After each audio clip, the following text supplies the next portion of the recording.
के साथीहरूलाई आज म एउटा ट्रिक सिकाउँछु डेटा भ्यालिडेसनको लागि।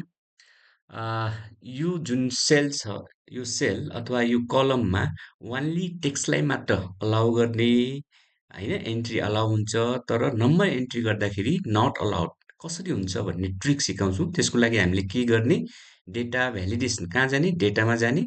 Okay, we have to data, डेटामा गइसकेपछि डेटा भ्यालिडेसनमा जाने। अनि डेटा भ्यालिडेसनमा गएपछि डेटा भ्यालिडेसन भन्ने अप्सन फेरिमा जाने। त्यहाँ गइसकेपछि अलाउ भन्ने छ, भ्यालिडेसन क्राइटेरियाको अलाउ, अलाउमा हामी कहाँ जान्छौँ, कस्टममा जान्छौँ।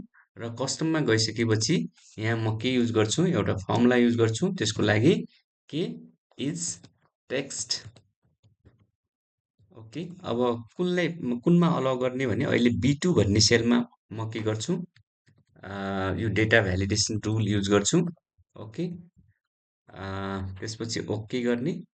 अब देख्न सक्नुहुन्छ यहाँ मैले नम्बर एन्ट्री गर्यो भने it will not allowed, 1 2 3 allow भएन। अब म केलाई एन्ट्री गर्छु, टेक्स्टलाई मात्र एन्ट्री गर्छु है, ABC एन्ट्री। ओके, एक्सेप्ट गर्यो भनेपछि टेक्स्टलाई मात्र के गर्छ, एक्सेप्ट गर्छ, अन्यलाई के गर्छ, नम्बर आयो भने रिजेक्ट गर्छ।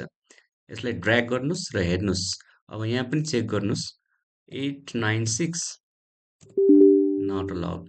चेक, कुनै अनिदर नम्बर राख्नुहोस्, XYZ।